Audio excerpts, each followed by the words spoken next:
Hello everyone, welcome back to our channel mentor 365 and I hope आप सभी अच्छे होंगे। तो आज के इस वीडियो में मैं डिस्कस करूंगी एचटेट पीजीटी केमिस्ट्री की प्रिपरेशन कैसे करें आप लोग, बेस्ट बुक्स क्या होती हैं और सिलेबस क्या होता है, इसके बारे में हम डिस्कस करेंगे। अगर आपको स्ट्रेटजी चाहिए कि भाई कैसे हमें करें, कितने दिनों में हमें कर लेना चाहिए, कब से रिविजन स्टार्ट करें, ये सब कुछ, तो उसके लिए एक नेक्स्ट वीडियोज आएगी। बट इस वीडियो में मैं पर्टिकुलरली बुक्स एंड सिलेबस को ही डिस्कस करूंगी। देखो, एचटेट एग्जाम 3 लेवल पे होता है और एग्जाम पैटर्न इस तरीके से होता है कि आपका टोटल 150 मार्क्स एग्जाम होता है, जिसमें से 90 मार्क्स आपको लाने पड़ते हैं। ठीक है। और अगर एग्जाम पैटर्न की मैं बात कर लूँ, एग्जाम पैटर्न की, सो आपका पूरा जो एग्जाम होता है वो 2 हिस्सों में डिवाइड होता है। एक तो सब्जेक्ट बेस्ड होता है जो कि 60 नंबर का होता है, और यही आज हम इस वीडियो में बात करेंगे कि जो 60 नंबर होते हैं कहाँ से आते हैं। ठीक है, सिलेबस क्या होता है और कौन सी बुक्स फॉलो करें, और एक होता है आपका जनरल पेपर, ठीक है, जो कि 90 नंबर का होता है। इसमें भी फर्दर 3 पार्ट्स डिवाइड होते हैं, 30 करके। इसमें 30 मार्क्स की सीडीपी आती है, 30 मार्क्स की लैंग्वेज आती है, और 30 मार्क्स से कुछ न्यूमेरिकल एबिलिटी वगैरह हो गई, क्वांट वगैरह हो गया, और हरियाणा जी के रीजनिंग ही आती है। अब देखो, ये हरियाणा जी के और लैंग्वेज, सीडीपी वगैरह कैसे प्रिपेयर करना है, ये मैंने ऑलरेडी डिस्कस किया हुआ है।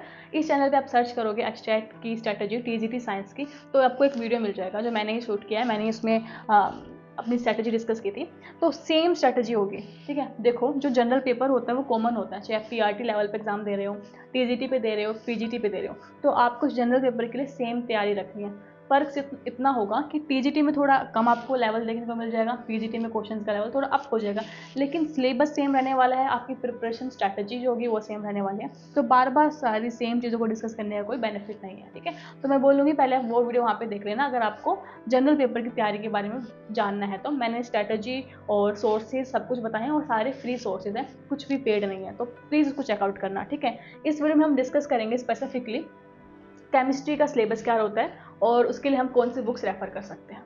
देखो, सिलेबस आपका सिंपल सी बात है, 11th एंड 12th का जो आपका सिलेबस था वही सिलेबस रहता है। ओके। तो 11th और 12th की एनसीईआरटी खोलना और उसमें देखना कि आपका क्या सिलेबस था। एटम्स एंड मॉलिक्यूल्स थे, रेडियो एक्टिविटी थी, केमिकल बॉन्डिंग थी, periodic properties, hydrogen, S block, P block, ये सब। तो जो आपके 11th एंड 12th का एनसीईआरटी का सिलेबस होता है स्पेसिफिक वही पूरा सिलेबस होता है।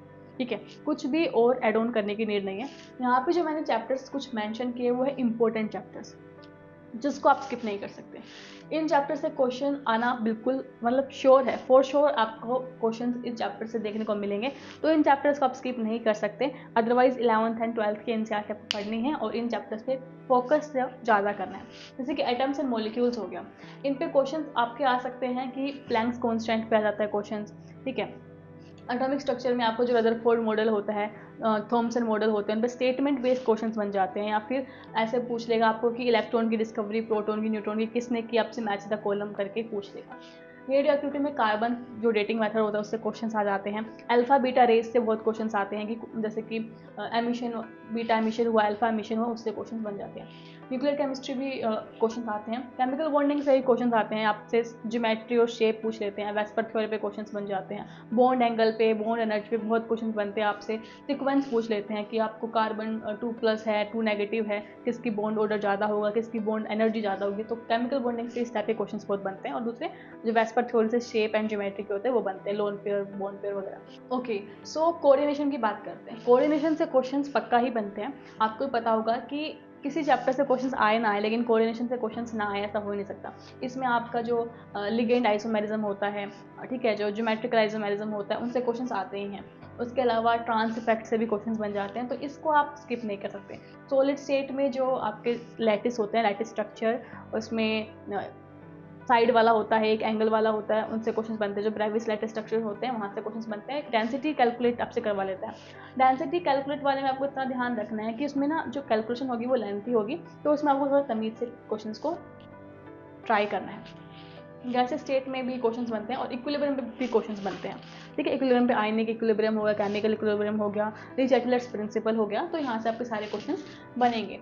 पीरियोडिसिटी में आपसे आयनिक जो आयनाइजेशन एंथैल्पी होती है, ठीक है, जो इलेक्ट्रॉन गेन एंथैल्पी होती है, उनके ट्रेंड्स पूछे जाते हैं।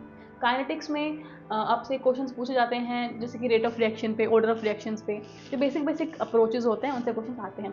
एलॉयज में जो मेटलर्जी चैप्टर है उसमें एज सच क्वेश्चंस देखने को नहीं मिलते, बट पूछ लेते हैं ब्रोंज जो बना हुआ है वो किन मेटल से मिक्सचर से बना है, एलॉय एक होमोजेनियस मिक्सचर है क्या, हेटेरोजेनियस मिक्सचर, ऐसे स्टेटमेंट बेस्ड क्वेश्चन आ जाते हैं। और नेम रिएक्शन से भी क्वेश्चन आते हैं, ठीक है। नेम रिएक्शन से जैसे आपको जो कुछ पॉपुलर नेम रिएक्शंस हैं, ठीक है, उनके आपको रिएक्टेंट दे देंगे, पूछेंगे प्रोडक्ट क्या बनेगा, रिएजेंट दे देंगे, पूछेंगे प्रोडक्ट क्या बनेगा। तो ये सारे कुछ टॉपिक्स हैं जो कि बहुत इंपॉर्टेंट है, and you can't ignore this topics, ठीक है। अदरवाइज सिलेबस तो 11th एंड 12th के एनसीईआरटी ही है, बट टाइम की शॉर्टेज है। एनी हाउ आप वर्किंग एस्पायरेंट है, कुछ भी इश्यू है तो आपको ये वाले चैप्टर्स तो बिल्कुल स्ट्रॉन्ग करके जाने हैं, ठीक है। अगर आप पूरा भी नहीं पढ़ पाते ना, इतना ही आप कर लेते हैं तो आप इजीली वहाँ पे 30 तक मार्क्स ले आओगे। और अगर आप अपने जनरल पेपर में 70 तक से नंबर ले आते हो, 70 नंबर ले आते हो, तो आपका एग्जाम क्लियर है, ठीक है। तो ये चैप्टर्स आपको करनी ही है ज़रूर। उसके बाद हम बात कर लेते हैं बुक्स क्या फॉलो करें, ठीक है। तो यहाँ पे मैं आपको 2 से 3 सोर्सेज बताऊंगी, आपको जो बेस्ट सूट करता है, आपके पास जो बुक्स ऑलरेडी अवेलेबल है आप उनसे कर सकते हैं। देखो एनसीईआरटी मैं मानती हूँ सबके पास होगी, और अगर नहीं भी है तो एनसीईआरटी के पीडीएफ जो है इजीली डाउनलोड हो जाते हैं, ठीक है।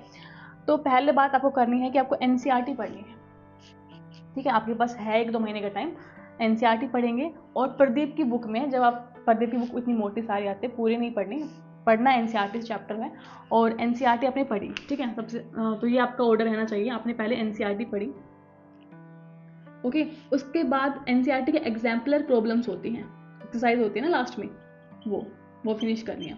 और उसके बाद प्रदीप की बुक में आपको कंपटीशन ग्लैंस करके ऐसा कुछ लास्ट में आपको जो जेई में या फिर नीट में क्वेश्चंस आते हैं ना, वो मिल जाएंगे एमसीक्यू फॉर्म में। तो आपको ये चीज़ें करनी है, और अगर आप ये कर लेते हैं फिर आपको और कुछ करने की नीड नहीं है। तो एक सोर्स आपका ये कि अगर आपके पास एनसीईआरटी और प्रदीप की बुक है, आपके पास 2 महीने तक का टाइम है, सपोज करो आप मतलब वर्किंग एस्पायरेंट है, इतना टाइम नहीं दे पा रहे हैं, तो आपको एनसीईआरटी करनी है, ठीक है।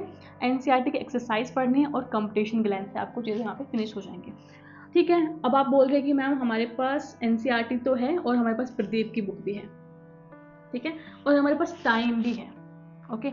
अगर आपके पास सारी चीज़ें हैं, टाइम आपके पास इनफ है, तो मैं बोलूँगी आप प्रदीप की बुक पढ़ लो एक बार, ठीक है। आपके पास बहुत ज़्यादा टाइम है, 3-4 महीने का टाइम है अगर आपके एग्ज़ाम में, जो कि अभी है, अभी सितंबर चल रहा है, अक्टूबर नवंबर दिसंबर, तो नहीं 3 महीने का ही टाइम है, ठीक है। लेकिन अगर आप एक प्रॉपर एस्पायरेंट हैं, वर्किंग नहीं है, तो फिर तो आप इतना टाइम निकाल सकते हैं। तो आपको पढ़नी है प्रदीप बुक। जितने भी केमिस्ट्री बेस्ड एग्जाम आएंगे आगे, ईएमआरएस हो, चाहे केवीएस हो, एनवीएस हो, या फिर कोई भी टीचिंग एग्जाम है, प्रदीप से बाहर कुछ नहीं आएगा। रीज़न ये है क्योंकि प्रदीप में जो एनसीईआरटी के पॉइंट्स हैं 11th एंड 12th के, वो तो ऐड है ही, साथ में एक्स्ट्रा चीज़ें भी ऐड हैं जहाँ से क्वेश्चन कंपटीशन में बनते हैं, ठीक है। तो ये आप ज़रूर कर लेना अगर आपके पास टाइम है तो ये वाला अप्रोच फॉलो करो, टाइम की थोड़ी कमी है तो ये वाला अप्रोच फॉलो करो। उसके बाद आप बोल रहे हैं कि मैम हमारे पास टाइम है लेकिन हमारे पास प्रदीप की बुक नहीं है, ठीक है। तो आपके लिए अप्रोच सबसे बेस्ट रहेगा NCERT plus MTG finger tips करके एक बुक आती है, वो, ठीक है। अगर आपके पास प्रदीप की बुक नहीं है तो ये वाला आपके लिए सबसे बेस्ट रहेगा। एनसीईआरटी पढ़नी है, एमटीजी फिंगर टिप्स में एनसीईआरटी के ही बेस्ड क्वेश्चंस होते हैं, एनसीईआरटी की हर एक लाइन पर से क्वेश्चन बनाया गया है, हर चैप्टर में आपको 100 क्वेश्चंस मिलेंगे, ठीक है। और उन क्वेश्चंस में आपका पूरा चैप्टर कवर हो जाएगा, पूरा चैप्टर रिवाइज हो जाएगा। तो मैं क्या बोलना चाहती हूँ, अगर आपके पास बुक नहीं है प्रदीप की और अगर आप बुक खरीदने वाले हैं तो प्रदीप की बुक नहीं खरीदेंगे आप एमटीजी फिंगर टिप्स खरीदेंगे, पहले एनसीईआरटी पढ़ेंगे और फिर एमटीजी फिंगर टिप्स करेंगे, और आपको कुछ और फिर कहीं से फॉलो करने की कोई नीड नहीं है, ठीक है। तो ये है जिनको बुक खरीदनी है।